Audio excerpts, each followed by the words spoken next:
Let's get to our featured guests this morning. Sheri Carruthers, Mike Heckman, Seven Gables Real Estate. They are in the house. And I don't know if any of your colleagues are listening, but I do like to shout out to people. Ali, you're a bum. You should be listening. If you're not, and get your butt in here to do a show with us. Ali, we share some stories about you before the show, man. Yeah, Ali, you're in trouble now, man. Okay, so let's get to it. Let's talk about this market. Is it so? The last 3 years have been identical. Nothing's changed at all in the last 3 years of real estate. Absolutely nothing. Nothing's changed. It's Not copacetic, nice and easy to get people into a house. And smooth sailing, no hype, no FOMO, nothing like that. So let's talk about this. We one of the reasons that I started reaching out to a lot of folks were people that are doing business. So I'm not reaching out to people that have never done a transaction. They've had their license for 30 seconds. They just got it because we know that it takes longer. Now, Mike, you and I might have the same issue. So do you know that it takes 18 months to get a license to cut hair? I did not know that. That's fascinating. And about 90 days to get a license to do real estate. We know the bar is not extremely high. Not high, right? Right. So we want people that know what they're doing. That's why I asked Sheri to come in here. What are you telling people about this market now, Sheri? Well, you know what? The market has changed, and I think for the better at the moment. And hear me out why. Okay, I want to hear this one because interest rates are up. Yeah, interest rates are up. However, inventory is up as well. Okay. And now, as your agent, we have an opportunity to shine for you. In the last 3 years, like you said, where there's been no differential in the market. Just kidding. I mean, we were always one of 50 offers. There was investors trying to buy into the market. There were people that looking more at their loans than their homes, right? Explain that one, looking at their loans instead of their homes. Well, I mean, people were so excited about getting a great interest rate. Right. That they were moving forward with a great purchase because they got this fantastic interest rate and they kind of settled for their home. Okay. Rather than flipping it. So now we have the opportunity to focus and let your professional real estate advisor work for you and move forward and look for your long-term goal, your biggest asset, your home, and shop for you and be able to do things that we couldn't do necessarily in such a fast-paced market the last prior 3 years, which was shine for you. Negotiate buy downs for interest rates, right? Negotiate closing costs, negotiate your sales price, which was unheard of the last few years. Look at inspection reports and repair requests. And do a lot more negotiating. And I'm a certified negotiator. I have my own certificate, so that we can shine for you. I printed mine this morning too. I'm not kidding. So you really know what you're doing. 90-day rule. Oh, okay. And I would add to that, Ron, is one of the questions I first asked is define market, because in my role, I'm fortunate to talk to dozens of agents every day, and the market is so hyper local right now that we just had stories of 45 offers on a property where another offer in a different market is sitting with no offers and no showing. So price is super important, obviously, but it's hyper local, neighborhood specific. So there really isn't a general market out there at the moment, in my opinion. And that's excellent information right there, because so many people are out there, and when you listen to the news, and I share it as well, right? So I share national numbers, right? And you have to really couch it appropriately, saying, "Hey, this is what's going on nationally. This is not." But then you bring it back and say, "Okay, 92660. That's not as local. I mean, you can get more specific than that, but in that specific zip code, I can look and say, okay, there's 41 single-family residences on the market as of Monday." Right. So that's telling you more than what I say 700,000 nationally, right? Which is still a small number for the whole country, right? But 41, I don't know if that's a lot or not, right? Because someone else that works that area might say, well, that's double what we normally have, right? And then you got to look at price point, of course. Sure, right. Sure. So, well, especially when you're going into that market, because it can be anywhere from, a cheap price of $3 million. Yeah. I mean, I think the general narrative out there is that the market has slowed substantially, and it's just our agents on the ground are telling a different story right now. Now it is neighborhood and area specific, but we have stories every single day where we are battling with multiple offers over asking price. Asking price. We just had, I'll tell you a story real quick. We had an agent wrote an offer, all cash offer, 100,000 over asking out of the gate. I don't know. I'm going to mess up the number of offers, but multiple offers. And now they're trying to secure that purchase for 200,000 over asking. Granted, that home was probably underpriced to begin with, but nevertheless, So it was a strategic list price, or And it could have been. could have been, or just a mistake by the listing agent on pricing. But nevertheless, it's They solicited. obviously were not a Seven Gables listing agent. It was not a 7 Gables listing. no, I showed that home. I know exactly the Yeah. house that you're talking about. And you know what? It was in the ballpark. I mean, not to throw a swing at anybody, it was in the ballpark. But what I am finding out there in the field is the good stuff, competitively priced, does sell. And there still is multiple offers out there. But I think it's more up to single digits versus the traditional double digits that we were seeing. You're gonna have to in the explain that to previous- me. I'm a simple guy. What do you mean by a single digit? Well, I mean, say 1 to 9 offers. Oh, okay. you Number of know, offers. versus 50 Gotcha. to 100 offers. Okay. Yeah. Now I'm understanding what you're saying. And we're also seeing real quick, Ron, we just did it in the company, kind of an open house blitz, if you will, where we got everybody to try and do an open house at the same time. And the feedback was there's a lot of buyers out there. I mean, we had in one listing 200 people come through in Garden Grove. Yeah. So kind of maybe a leading indicator of what's to come, hopefully. And that there are a lot of people out there in the market, whether they're pulling the trigger and writing the offer at the moment because of rates and, kind of what's going on as far as the narrative is another story, I think. But there are a lot of people that are out looking at the moment. Absolutely. We got Diane listening to us. So you got Seven Gables not only in the house, but listening as well. Do you ever see those pictures and just go crazy? Absolutely. Oh my gosh. Every day, unfortunately. Yeah. Right. And my clients will call me, and what I will do is I'll go there live and do a FaceTime video so that they can see the real interior. But what poor professional advice this advisor is giving their client, because you have such strong online media presence and you can be marketing it, with not just your photography, but also your video and also your drone. I would venture to guess, as a real estate professional, it must drive you guys nuts, because there is a code of ethics. Yes. And you can't tell the homeowner, "Hey, idiot, your realtor is going to cost you a lot of money." Right. Right. You can't tell them that. And you just watch what's going on. And then the neighbors start saying, "Well, the property's not selling, so it must be too high priced." Right. Or they've got a lousy agent. Well, maybe they do have a lousy agent. Right? Maybe that's the bottom line. Yep. Okay. So let's get back to our conversation, because one of the things that as a professional real estate agent you have to do is you got to keep up with your craft. Yes, you do. Right. How do you stay ahead of the market, stay ahead of the competition? I know that Seven Gables has a great reputation. So how do you stay ahead? What is it the individuals? Is it the company doing things for you? How does that work? Well, you know what, Mike, if I could take the lead on this. Yeah, real quick, absolutely. And, I'd love to hear your perspective. Do you know what? I have to thank Seven Gables Real Estate for just an amazing culture. First and foremost, it's led by Michael Hickman, our CEO, Lisa Grubel, our president, and then my personal manager, Diane Vandergoes, my queen, who is also a personal coach that offers us day in and day out individual training. We have general counsel, Michael Hickman, and he's also general. That means, yeah, Josh, we better be careful. We got a lawyer in the house. We got fancy. Uh-oh. We have an Esquire here. Oh boy. But I mean, think about the opportunities we have for go-to. We have consecutive learning meetings. We have how to write the winning offer. We have trend graphics. We have, so many tools. It could keep you, forget this 4-day work week we talked about earlier, right? Right. We have so many tools that we could be utilizing every single day and honing our craft. And we do that.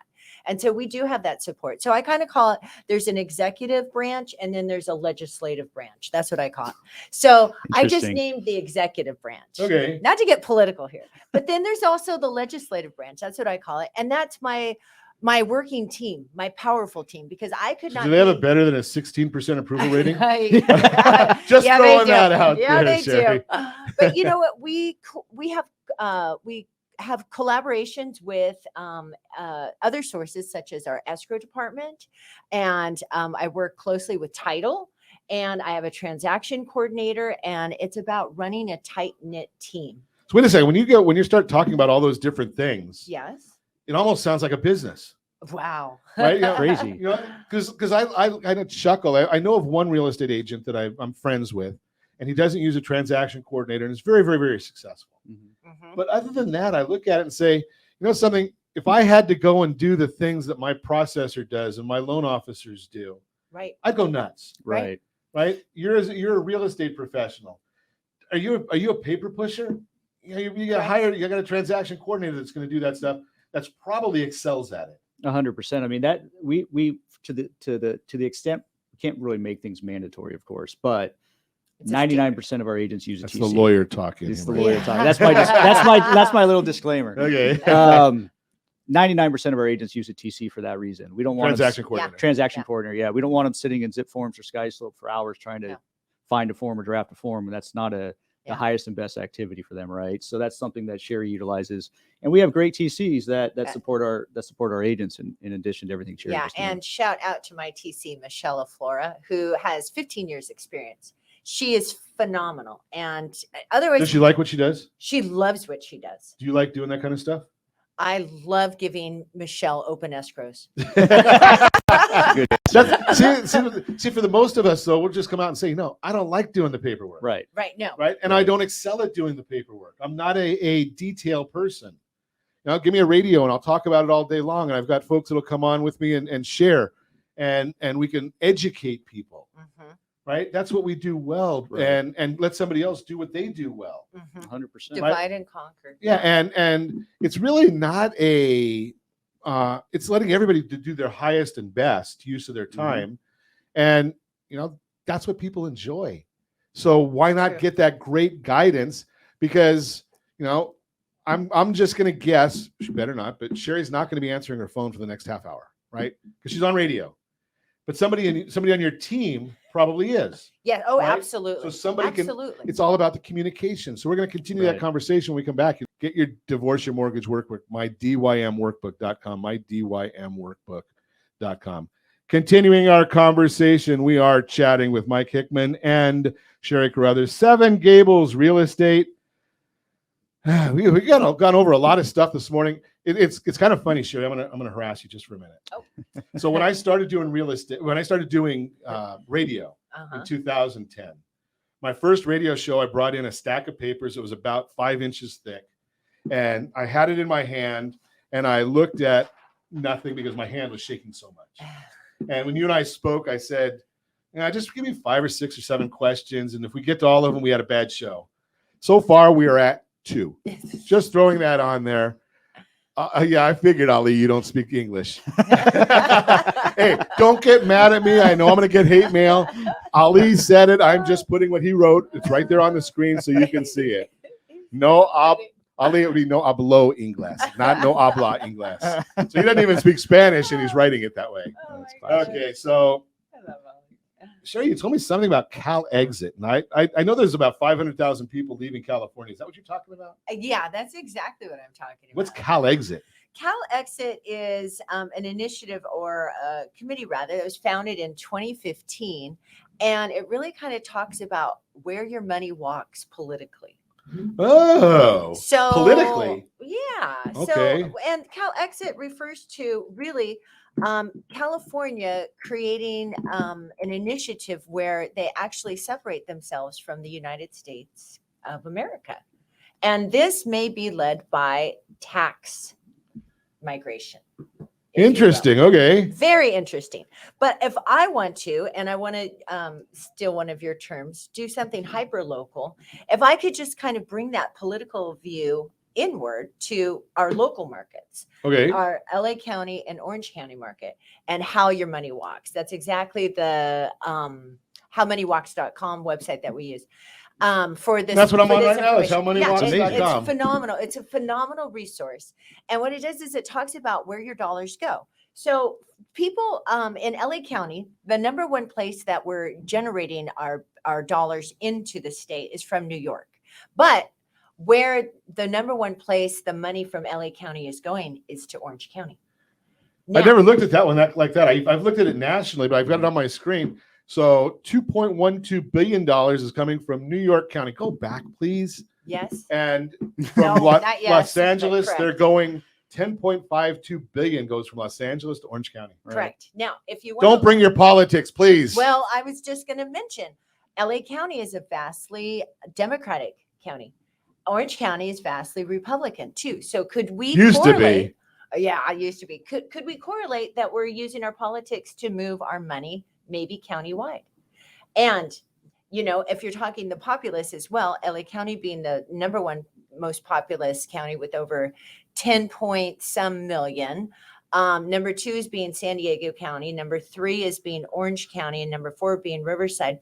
We're keeping our money in the state also. If you're thinking of it hyper locally, there's 2 ways that. So from LA to Orange County, Yeah. keeps it in the state. But I'm just looking at this chart. 1992 to 2020 lost $100.12 billion in adjusted gross income. That's tax rep. That's what the taxes are based on. Yep. Right. So sales tax, income tax. Mhm. I know you're doing a great job, Governor. But okay. So how do we bring this back to real estate? What is this telling us for the real estate world? Well, I think one thing that I consistently hear our agents say is it's unbelievable how much cash is out there. Like how many buyers are still writing offers all cash. Mhm. And I think that there's some evidence there of it. You got all that cash coming in from LA County into Orange County. Yes. It's fascinating how much money is out there. Yeah. So, Mike, you're on based on Sheri's definitions, you're on the executive side. Yeah. So if I put this Yes. next comment on here from Ali, Oh boy. we might have to charge you guys. Uh-oh. Seven Gables voted best workplace yet again. You are seeing a glimpse of why right is. Make the switch. Love to have you guys join the team. So just because I know Ali, there's exception. It's a great workplace. Yeah. Yes. And there's exceptions to everything. Yeah. Okay, Ali. I'm gonna, That's good. Well, we do love Ali. Okay, so people are, you're right. It's an interesting topic about how money is moving, and Right. I'll throw this out there because, selfless plug. I went to Chapman College. It was not a university back then. I did serve on one of the very, very early economic forecast staffs. I'm not going to talk about how long ago it was, but Chapman's been talking about that for a long time, that, the taxes cause a problem for California and for Orange County. And, Mhm. Even though our population may not be dropping as much, the mix of the population is dropping, Mhm. right? The Yes. high income earners are leaving, and some of the entry-level workers are coming. Right. And that doesn't help real estate values. It doesn't help our overall. And was it Margaret Thatcher that says that socialism is great until you run out of other people's money? Right? Governor Newsom is still trying to figure out how to, he just bribes people. I mean, that's my opinion. I mean, last year we had a budget surplus, so he bribed everybody with money to vote for him. And this year we've got a deficit, so that's a whole nother story. But the bottom line is if you're thinking about buying or selling real estate, the idea is now get involved, right? Call up our friends over at Seven Gables. Call Sheri. Call me at 800-306-1990. I'll put you in touch with them. I'm not going to tell you to call Ali, even though I love the guy dearly. He is a great guy. But the bottom line is find a piece of what's good for you. And I don't care whether it's if you're one of the diamonds and diapers group, right? That you just got married, or you just had kids, or you just graduated, get in the market. I don't care if it's a $300,000 house in San Bernardino or a $3 million house in Newport Beach. Get started, because real estate is going to go up. It consistently goes up. I was on a call the other day and they said, well, the stock market is a better investment. Well, depends on what you're looking at. If you're looking at, just your dollars and dollars. So if you say I bought a house and that house appreciated because you paid all cash and maybe you shouldn't have, but that went up, say the average, and I think the last time I looked in Orange County, California, over the last 63 years, we appreciated at about 6%, maybe a little less than that. I'm going to grab the number right now. And, you figure the Dow Jones Industrial Average over that same time period is probably averaging somewhere around 8 or 9%. I don't have that number right in front of me. But the vast majority, 60% of the people, are not paying cash for their house. So you look at $1,032,000 median home price in Orange County, California, as of right now. If you put 10% down, well, now you can take that 5.35 average over the last 63 years and say it was up 53.5% on your cash. Take that, stock market. Where's that coming from?